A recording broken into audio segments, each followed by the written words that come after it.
छात्रों, आज हम 8वीं कक्षा की हिंदी की पुस्तक में जो 7वां पाठ है, मेरे रज़ा साहब, यह पाठ पढ़ेंगे। इस पाठ की लेखिका है सुजाता बजाज। तो पहले हम सुजाता बजाज जी का परिचय देखते हैं। सुजाता बजाज जी का जन्म 1958 में जयपुर, राजस्थान में हुआ है। सुजाता बजाज जी एक प्रसिद्ध चित्रकार है। आजकल आप पेरिस में रहती है। सुजाता बजाज जी का जन्म 1958 में जयपुर में हुआ है। जयपुर राजस्थान में है। और ये सुजाता बजाज जी एक प्रसिद्ध चित्रकार है और आजकल ये कहाँ पर रहती है? पेरिस में। पेरिस फ्रांस की राजधानी पेरिस है, तो ये पेरिस में रहती है। आपके चित्र एवं मूर्तिकला भारतीय रंग में डूबी हुई रहती है। फ्रांस में है, पेरिस में रहती है, पर भारतीय है। तो इनकी मूर्तिकला और इनकी चित्रकला दोनों किस रंग में डूबे हुए हैं? भारतीय रंग में डूबे हुए हैं। आपके चित्रों में एवं मूर्तियों पर प्राचीन संस्कृति एवं कला की छाप दिखाई पड़ती है ना। भारतीय है तो हमारी जो प्राचीन संस्कृति है, हमारी जो प्राचीन काल से चलती आई हुई संस्कृति तथा कला है, इसकी छाप इनके आज की चित्रकला या आज के चित्र एवं मूर्ति कला में दिखाई पड़ती है। आपने अपनी कला में ऐसी दुनिया का सृजन किया है जिसमें सादगी भी है और रंगीनी भी, खुशी भी है और गम भी, है ना। सुजाता बजाज जी ने जो कला की दुनिया की ये बहुत जाने मानी या प्रसिद्ध ऐसी कलाकार है, चित्रकार है, तो इन्होंने जो कला निर्माण की है, जो चित्र या मूर्तियाँ निर्माण की है, जो भी कला के क्षेत्र में इन्होंने अपनी निर्मित की है, उसमें क्या दिखाई देता है? सादगी, सिंप्लिसिटी या सादगी दिखाई देती है। साथ ही साथ रंगीनी भी, यानी जो सादे होते हुए भी कैसे है? सुंदर है, रंगीन है। जीवन में खुशी भी और गम भी होते हैं। वही इनके चित्रों में भी, इनके कला में भी जीवन के ये दोनों पहलू दिखाई देते हैं, खुशी भी और गम भी। इनकी प्रमुख कृतियाँ हैं सुजाता जी द्वारा बनाए गए गणेश जी के चित्रों पर आधारित एक पुस्तक प्रकाशित है। इन्होंने जो गणेश जी के, गणपति के जो चित्र बनाए हुए हैं, उस पर आधारित एक पुस्तक, इनकी एक पुस्तक प्रकाशित है। ये इनकी प्रमुख कृति है। अब लेखिका ने ये जो पाठ लिखा है उसके उससे संबंधित थोड़ी सी जानकारी हम लेते हैं। प्रस्तुत पाठ में प्रसिद्ध चित्रकार सैयद हैदर रजा के बारे में लेखिका सुजाता बजाज ने अपने संस्मरण लिखे हैं। ये पाठ किस विधा का है? संस्मरण है। संस्मरण यानी किसी की याद में लिखी गई रचना, उसे कहा जाता है संस्मरण, यानी स्मरण कर कर, याद कर कर। तो यहाँ पर लेखिका ने किस पर लिखा हुआ संस्मरण है? ये प्रसिद्ध, भारत के प्रसिद्ध चित्रकार सैयद हैदर रजा पर यह लिखा हुआ संस्मरण है। पाठ का नाम ही क्या है? मेरे रजा साहब। यानी ये रजा साहब कौन है? सैयद हैदर रजा। तो इनके बारे में लेखिका की यादें लेखिका ने लिखी हुई है, सुजाता बजाज जी ने लिखी हुई है। यहाँ रजा साहब के सर्वधर्म समभाव, मानव मात्र से प्रेम, युवा कलाकारों को प्रोत्साहन, उनकी जिज्ञासा वृत्ति, कृतियों के प्रति लगाव आदि गुणों को दर्शाया है। लेखिका ने इस संस्मरण में रजा साहब के गुणों को क्या किया है? व्यक्त किया है। जिन गुणों ने लेखिका को प्रभावित किया है, उन गुणों को लेखिका ने यहाँ पर क्या किया है? इस संस्मरण में व्यक्त किया है। तो कौन कौन से रजा साहब के गुण यहाँ पर लेखिका ने बताए हुए हैं? सर्वधर्म समभाव, यानी सारे धर्म कैसे हैं? एक समान है। भारत विविधता में एकता का दर्शन कहाँ पर होता है? हमारे भारत देश में होता है। और बहुत सारे, जितने अलग अलग धर्मों के लोग भारत में रहते हैं, शायद ही इतने अलग अलग धर्मों के लोग किसी और देश में रहते हो। और ये अलग अलग धर्मों के लोग कैसे रहते हैं? एकता के साथ रहते हैं, अपनेपन से रहते हैं। और यही सर्वधर्म समभाव का स्वभाव या भाव किस में दिखाई देता है? रजा साहब में है। तो लेखिका ने वह इस संस्मरण के जरिए बताया है। मानव मात्र से प्रेम है। एक अच्छे इंसान होने के लिए जो गुण आवश्यक है, वह सारे गुण रजा साहब में है। और इसीलिए रजा साहब आदर्श है सुजाता बजाज जी के। तो मानव मात्र से उनका जो प्रेम था वह दिखाई देता है। युवा कलाकारों को प्रोत्साहन, वह खुद भी एक बहुत प्रसिद्ध ऐसे चित्रकार थे। तो जो युवा कलाकार है उनको प्रोत्साहन देने का काम उन्होंने क्या किया, उन्हें बढ़ावा देने का काम उन्होंने किया। तो यह भी हमें इस संस्मरण में दिखाई देता है। उनकी जिज्ञासा वृत्ति, नया नया कुछ सीखने की जो वृत्ति होती है उसे कहा जाता है जिज्ञासा वृत्ति। तो रज़ा साहब में भी ऐसी जिज्ञासा वृत्ति थी। और कृतियों के प्रति लगाव, जो बनाया हुआ है, जो रचना, जो कला उन्होंने बनाई हुई है, जो उन्होंने सृजन किया है, उसके प्रति लगाव, या औरों ने बनाया है तो उसके प्रति भी लगाव उन्होंने दिखाया है। तो यही एक सच्चे कलाकार की पहचान होती है, जो अपने आप तक ही सीमित नहीं रहता है, जो बस अपनी ही प्रशंसा नहीं चाहता है, बल्कि अपने क्षेत्र में आए हुए नए कलाकारों को जो प्रोत्साहन देता है, जो आगे बढ़ने के लिए उन्हें मदद करता है, यह एक सच्चे कलाकार की पहचान है। और यही पहचान लेखिका ने रज़ा साहब की यहाँ पर बताई है। इस पाठ में एक सच्चे कलाकार के दर्शन होते हैं, है ना। ये जो गुण है एक अच्छे इंसान होने के निर्देशक भी है, साथ ही साथ एक बहुत बड़ा, एक बहुत अच्छा कलाकार होने को भी वो थे, ये गुण दर्शाते हैं। तो एक ये पाठ जब हम पढ़ते हैं, रज़ा साहब पर लिखा गया सुजाता बजाज जी का पाठ जब हम पढ़ते हैं, तो हमें यही सारे अच्छे गुण रज़ा साहब के जो लेखिका ने बताए हैं उससे हम भी परिचित होते हैं। तो बच्चों, इस पाठ से हमें ये क्या बोध लेना है, रज़ा साहब को तो हम एक किस तरह से एक बहुत ऊंचे दर्जे के कलाकार थे, चित्रकार थे, किस तरह से उन्होंने लेखिका को और लेखिका जैसे अन्य कलाकारों को उन्होंने प्रोत्साहन दिया, बढ़ावा दिया, ये तो हमें पता ही चलता है। साथ ही साथ हमें ये रज़ा साहब के अंदर जो गुण थे, जो लेखिका ने महसूस किए, ये गुण भी हमें क्या करने हैं, अपनाने हैं, है ना सर। तो ये सारे अच्छे गुण हमें क्या करना है, लेने की, सीखने की, आत्मसात करने की कोशिश करनी है। तो हम पाठ पढ़ते हैं। मेरे रज़ा साहब, 23 जुलाई की सुबह सुबह ही समाचार मिला, मेरे रज़ा साहब नहीं रहे। और ये सुनते ही मानस पटल पर यादों की एक कतार सी लग गई। क्या कहती है लेखिका कि 23 जुलाई को सुबह सुबह ही मुझे एक समाचार यानी वार्ता मिली। वह समाचार कौन सा मिला कि रज़ा साहब अब इस दुनिया में नहीं रहे। और जैसे ही मुझे ये समाचार मिला या ये खबर पता चली, लेखिका कहती है मेरे मानस पटल पर, यानी मेरे मन में जैसे उनसे संबंधित यादें एक के बाद एक आकर क्या होने लगी, मुझे ये ठहरने लगी। कतार यानी लाइन, पंक्ति। तो जैसे उनसे जुड़ी हुई यादें मुझे एक के बाद एक याद आने लगी जब मैंने ये खबर सुनी कि अब रज़ा साहब इस दुनिया में नहीं रहे। पिछले फरवरी की ही बात है, मैं दिल्ली पहुंची थी अपने गणपति प्रदर्शनी के लिए। तो फरवरी महीने की एक घटना लेखिका यहाँ पर बता रही है। जब उन्हें ये बात पता चली कि रज़ा साहब नहीं रहे, तो उनसे जुड़ी हुई सारी यादें लेखिका के मन में मानस पटल यानी मन में आने लगी। मानस यानी मन, पटल यानी वैसे पटल यानी पर्दा, पर यहाँ पर अब उनके मन में एक के बाद एक रज़ा साहब से जुड़ी हुई यादें आने लगी। तो लेखिका कहती है कि पिछले फरवरी की ही बात है, पिछले फरवरी महीने की ही बात है। मैं कहाँ गई थी, कहती है लेखिका, मैं दिल्ली पहुँची थी। और लेखिका दिल्ली क्यों गई थी, अपनी गणपति के प्रदर्शनी के लिए। गणपति की जो मूर्तियाँ लेखिका ने बनाई हुई थी, जो चित्र बनाए हुए थे, उसकी एक प्रदर्शनी दिल्ली में लेखिका ने लगाई हुई थी। और उसके लिए लेखिका फरवरी महीने में दिल्ली गई थी। सोच रही थी कि रज़ा साहब शायद अपनी व्हील चेयर पर मेरी प्रदर्शनी के उद्घाटन के अवसर पर आ जाए, पर उस रात कुछ अनहोनी सी हुई। अब जब वह प्रदर्शनी के लिए लेखिका दिल्ली गई थी, तो ये बात सोच ही रही थी कि रज़ा साहब भी मेरी प्रदर्शनी देखने के लिए आए। तो तबीयत के कारण या उम्र के कारण वह चलकर नहीं आ सकते, तो कम से कम वो व्हील चेयर पर बैठकर तो मेरी प्रदर्शन के उद्घाटन के लिए के अवसर पर वह वहाँ पर आ जाए।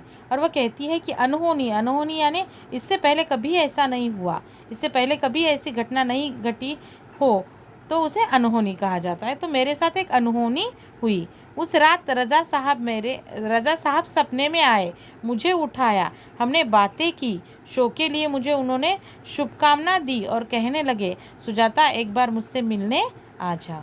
तो लेखिका जब प्रदर्शनी के लिए दिल्ली गई थी, तो बार बार लेखिका के मन में ये बात आ रही थी कि रज़ा साहब आए मेरी प्रदर्शनी के उद्घाटन में, पर रजा साहब नहीं आए थे और उस रात सपने में लेखिका के कौन आए? रजा साहब आए। और उन्होंने क्या कहा सपने में आकर लेखिका से? उन्होंने क्या किया? सपने में आए, ये सोई हुई थी तो सपने में जैसे उन्होंने लेखिका को उठाया, सुजाता बजाज जी को, और क्या कहा? बहुत सारी बातें रजा साहब ने लेखिका के साथ की। और जो लेखिका का शो हो रहा था, जो प्रदर्शनी हो रही थी दिल्ली में, उसके लिए उन्होंने क्या की? शुभकामना दी। और क्या कहने लगे सपने में? कि सुजाता एक बार मुझसे मिलने आ जाओ, अब मैं जाने वाला हूँ, इसके बाद तो रुकना मुश्किल था, मैं पहुँच गई उनसे मिलने। और उन्होंने सपने में क्या कहा? कि मुझसे मिलने आ जाओ, मैं क्या होने वाला हूँ? जाने वाला हूँ, यानी मेरे अब दिन बहुत कम बचे हैं, पता नहीं मेरे प्राण कब निकल जाए, तो तुम मुझसे मिलने आ जाओ। जब जैसे ही लेखिका नींद से जग जाती है, ये सपने के बारे में सोचती है, और उनका वह वाक्य बार बार लेखिका को याद आता होगा कि मैं जा रहा हूँ। तो लेखिका कहती है अब उसके बाद मेरा रुकना, उनसे बिना मिले रहना मुश्किल था। और लेखिका उनसे मिलने के लिए पहुँच गई। वे अस्पताल में शून्य की तरह लेटे हुए थे। मैंने उनके हाथों को छुआ, सिर्फ सांस चल रही थी। अलविदा कहकर लौट आई, है ना। लेखिका यानी वह बीमार थे, वह बहुत उनकी तबीयत ठीक नहीं थी, वह अस्पताल में भर्ती थे, पर लेखिका को फिर भी लग रहा था कि वह प्रदर्शनी के उद्घाटन के लिए आए। लेखिका की यह तीव्र चाहत के कारण ही लेखिका को सपने में वह आए, उन लेखिका से बातें की। लेखिका जब मिलने के लिए अस्पताल उनसे पहुंची तो लेखिका ने देखा कि अस्पताल में शून्य की तरह लेटे हुए थे, यानी अब उन्हें कोई होश नहीं था। वह कैसे थे? कुछ मतलब यानी वह कुछ महसूस नहीं कर सकते थे, वो अपनी बीमारी के कारण। उनकी तबीयत कैसी थी? बेहद खराब हुई थी। तो लेखिका उनके पास गई, पर शायद उन्होंने लेखिका को पहचाना नहीं होगा, इसीलिए लेखिका कहती है कि वह शून्य की तरह थे, यानी पहचानने का कोई भाव उनके आंखों में लेखिका को दिखाई नहीं दिया। लेखिका ने उनका हाथ अपने हाथों में लिया या हाथों से छुआ, और वह ऐसे लेटे थे कि बस उनकी सांसें चल रही थी। बाकी संवेदनाएं या कोई पहचान या उसके भाव उनके आंखों में, उनके चेहरे पर नज़र नहीं आ रहे थे। और लेखिका फिर कुछ देर के लिए उनके पास खड़ी हुई होगी, उनके पास रुकी होगी, और फिर अलविदा यानी उन्हें अलविदा कहकर लेखिका वापस लौट आई। रजा साहब अपने धर्म के साथ साथ उतने ही हिंदू और ईसाई भी थे, है ना। पहले ही लेखिका ने कहा है कि सर्वधर्म समभाव का जो उनका गुण था, और वह गुण कैसे दिखाई देता है? तो अपने धर्म के साथ साथ यानी अपने इस्लाम धर्म के साथ साथ वह उतने ही हिंदू थे और उतने ही ईसाई भी थे। उनके स्टूडियो में गणपति की मूर्ति, क्रॉस, बाइबल, गीता, कुरान, उनकी माँ का एक फ़ोटो, गांधी जी की आत्मकथा, वो भारत से लाई हुई मोगरे की कुछ सूखी मालाएं, सब एक साथ रखा रहता था। उनका जो स्टूडियो था जहाँ पर वो काम करते थे, उनके स्टूडियो में क्या क्या रखा हुआ रहता था, ऐसा लेखिका ने बताया है। गणपति की मूर्ति, वो खुद इस्लाम धर्म के थे, पर इनके स्टूडियो में क्या क्या था देखो। गणपति की मूर्ति, क्रॉस यानी क्रिश्चियन धर्म में जो पहना जाता है गले में क्रॉस, जिस पर जीसस क्राइस्ट को क्या किया था? लटकाया हुआ था उनके समय में लोगों ने, तो वह क्रॉस जो पवित्र माना जाता है वह क्रॉस था। ईसाई धर्म का या क्रिश्चियन धर्म का प्रमुख या पवित्र ग्रंथ बाइबल, हिंदू धर्म का ग्रंथ गीता, इस्लाम का कुरान, ये सारे धर्म ग्रंथ उनके स्टूडियो में थे। गीता थी, बाइबल था, कुरान शरीफ था, और साथ ही साथ इसके साथ उनके माँ का एक फ़ोटो भी रखा हुआ था। और गांधी जी की आत्मकथा, सत्य के प्रयोग, इस नाम की जो गांधी जी की आत्मकथा है, वो गांधी जी की आत्मकथा भी उनके स्टूडियो में रखी हुई हमेशा रहती थी। और साथ ही साथ भारत से लाए हुए जो मोगरे के कुछ फूल थे जो सूख गए थे, उनकी मालाएं भी वहाँ पर लटकी हुई या वहाँ पर रखी हुई रहती थी। वह सब कुछ एक साथ रखा रहता था। और इसीलिए लेखिका ने क्या कहा है, या इसीलिए हमें कैसे है रज़ा साहब, ये समझ में आता है कि सारे धर्मों को समान रूप से आदर देने वाले, सारे धर्मों को मानने वाले ऐसे रज़ा साहब थे। इसीलिए ये सारी बातें उनके स्टूडियो या ये सारी चीज़ें उनके स्टूडियो में दिखाई देती थी या रखी रहती थी। वे गणेश को भी पूजते थे और हर रविवार सुबह चर्च भी जाते थे, है ना। वह भगवान गणेश जी की पूजा भी करते थे। कला और विद्या की देवता माने जाते हैं भगवान गणेश, उनकी भी पूजा करते थे। साथ ही साथ हर रविवार वह सुबह कहाँ जाते थे, चर्च भी जाते थे। यानी हर धर्म के रीति रिवाज का पालन वह क्या करते थे। इससे ही हमें समझ में आता है कि किस तरह से सर्वधर्म समभाव का गुण या तत्व उनके व्यक्तित्व में छाया हुआ था। एक दिन जहांगीर आर्ट गैलरी में प्रदर्शनी देखते हुए किसी ने कहा, अरे ये तो एस.एच. रज़ा है। मैं एकदम सावधान हो गई क्योंकि मेरी सूची में उनका भी नाम था। मैंने उनके पास जाकर कहा, रज़ा साहब आपसे बात करनी है। वे देखते ही रह गए। उन्होंने मुझे इंटरव्यू दिया, बहुत सारी बातें हुई। अचानक मुझसे पूछने लगे कि आप और क्या क्या करती है। मैंने कहा, मैं कलाकार हूँ, पेंट करती हूँ। वे तुरंत खड़े हो गए और कहने लगे, चलो तुम्हारा काम देखते हैं। एक और याद लेखिका यहाँ पर बता रही है कि एक दिन जहांगीर आर्ट गैलरी जो है, मुंबई में जहांगीर आर्ट गैलरी है, जहाँ पर अलग अलग कलाकारों की प्रदर्शनियाँ नित्य लगती रहती है। तो इस जहांगीर आर्ट गैलरी में प्रदर्शनी लगना बहुत बड़ी बात है। तो लेखिका कहती है कि एक बार जहांगीर आर्ट गैलरी में मैं प्रदर्शनी देखने के लिए गई हुई थी और वहाँ पर मैंने सुना कि किसी ने वहाँ पर रज़ा साहब आए होंगे और उन्हें देखकर किसी ने क्या कहा, अरे ये तो कौन है, एस.एच. रज़ा है। तो ये बात कानों में पड़ते ही लेखिका ने तुरंत उस ओर, रज़ा साहब की ओर देखा और जिनसे जिनसे मिलने की लेखिका की इच्छा थी उनमें से एक नाम रज़ा साहब का भी था और वो वहाँ पर मौजूद थे। तो लेखिका तुरंत उनके पास गई और उनके पास जाकर लेखिका ने क्या कहा कि रज़ा साहब मुझे क्या करना है, आपसे बातें करनी है। तो उन्होंने कोई हिचकिचाहट नहीं दिखाई या उन्होंने कोई ऐसा मैं एक बहुत बड़ा कलाकार हूँ, मेरे पास समय नहीं है, ऐसा कोई बात नहीं दिखाई। तुरंत वह उन्होंने लेखिका को क्या किया, इंटरव्यू दिया। वे देखते ही रह गए और उन्होंने तुरंत लेखिका को इंटरव्यू दिया और बहुत सारी बातें उन्होंने लेखिका के साथ की। इससे ही हमें समझ में आता है कितने एकदम सादे सरल, ऐसे यह बहुत बड़े कलाकार थे पर एकदम सादे और सरल थे।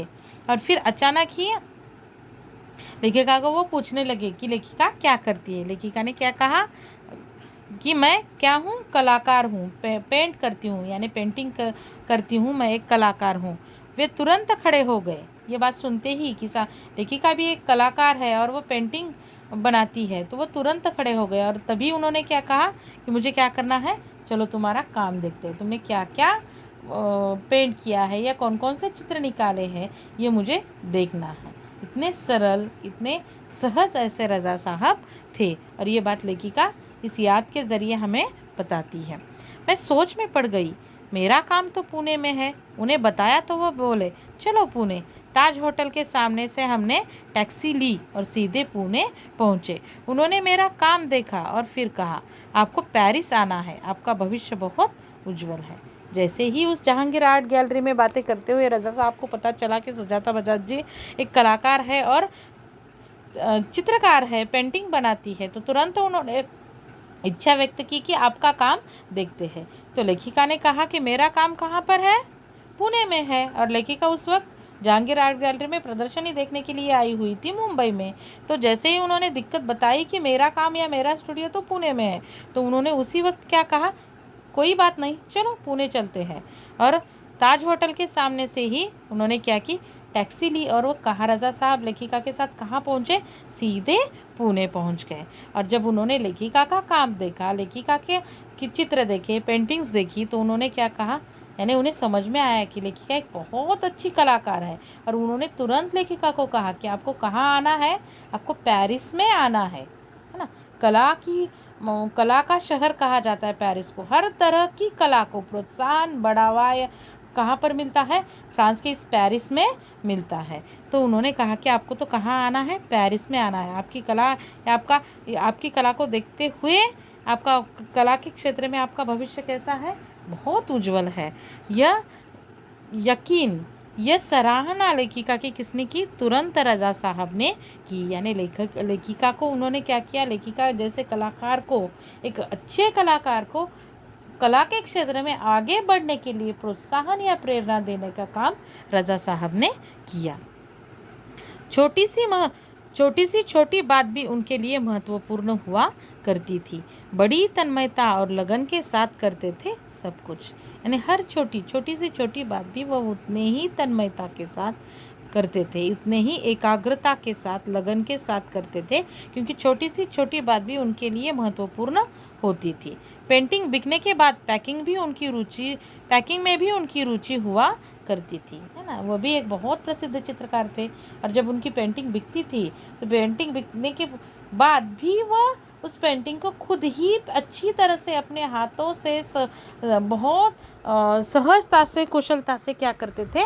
पैक करते थे। यानी पैकिंग में भी वह रुचि लेते थे। इसी से समझ में आता है कि छोटी बात को भी वह कितने ध्यान से करते थे, कितना महत्व देते थे। कोई इस काम में मदद करना चाहता तो मना कर देते थे, है ना। खुद का जो बनाया गया चित्र होता था, जब वो बिक जाता था तो उसकी पैकिंग भी वो खुद ही करते थे। कोई मदद करने के लिए आता था तो वो क्या करते थे? मना कर देते थे, क्योंकि ये काम उन्हें अपने ही हाथों से करना होता था। किसी को हाथ नहीं लगाने देते थे। बड़े करीने से, धैर्य के साथ वह पैकिंग करते। करीने से यानी बहुत कुशलता के साथ, बहुत ध्यानपूर्वक, धैर्य के साथ, साहस के साथ वो क्या करते? पैकिंग करते। किसी को हाथ नहीं लगाने देते, क्योंकि कलाकार के लिए अपनी कलाकृति कैसी होती है?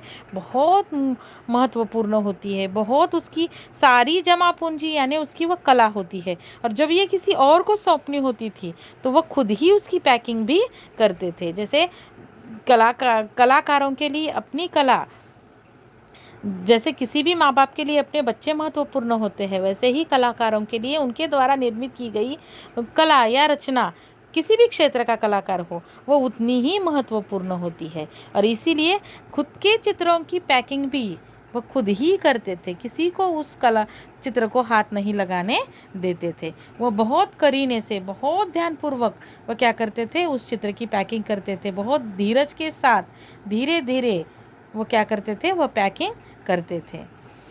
कहते थे, लड़की ससुराल जा रही है, उसे संभाल कर भेजना है। यानी उनके जैसे किसी भी माँ बाप के लिए लड़की अगर लड़की की शादी करना माँ बाप का एक सपना होता है। शादी करना, उसे अच्छा घर मिले, अच्छा पति मिले, और जब वो जाती है तो उसे हर तरह से कोई उसे भविष्य में उसके ससुराल में तकलीफ़ न हो, इस सारी बातों का ध्यान रखते हुए विदाई माँ बाप देते हैं। वैसे ही इनकी रचना, इनकी कलाकृति, इनका चित्र इनके लिए अपनी लड़की के जैसे, यानी अपने एक संतान के जैसे महत्वपूर्ण होता था। और वो कहते भी थे कि लड़की जब ससुराल जाती है तो जैसे संभाल कर भेजा जाता है, वैसे ही मेरी ये कलाकृति जिसे बेचा है उसके पास जा रही है, तो उसके पास मुझे संभाल कर भेजनी है, इसलिए मैं खुद ही ये काम करूँगा। जब वे किसी को पत्र लिखते या कुछ और लिखते थे तो मत पूछिए, हर शब्द, हर पंक्ति को नाप तोल कर लिखते थे। फूल उन्हें बहुत प्यारे लगते थे, है ना। लेखिका ने बताया है कि जब किसी को पत्र लिखते थे या कोई भी संदेश या कुछ भी लिखते थे तो हर शब्द की ओर या हर पंक्ति को नाप तोल कर लिखते थे। यानी बहुत सोच कर, समझ कर, यानी शब्दों को उनकी सार्थकता से वो क्या करते थे? उनका प्रयोग करते थे, उनका इस्तेमाल करते थे। और फूल भी उन्हें बहुत प्यारे लगते थे। इसीलिए पहले ही लेखिका ने कहा है कि भारत से लाई हुई मोगरे के जो माला थी सूखी हुई थी, फिर भी उन्होंने अपने स्टूडियो में क्या की थी? संभाल कर रखी थी। यानी इससे हमें पता चलता है कि फूलों से वो कितना प्यार करते होंगे। बच्चों,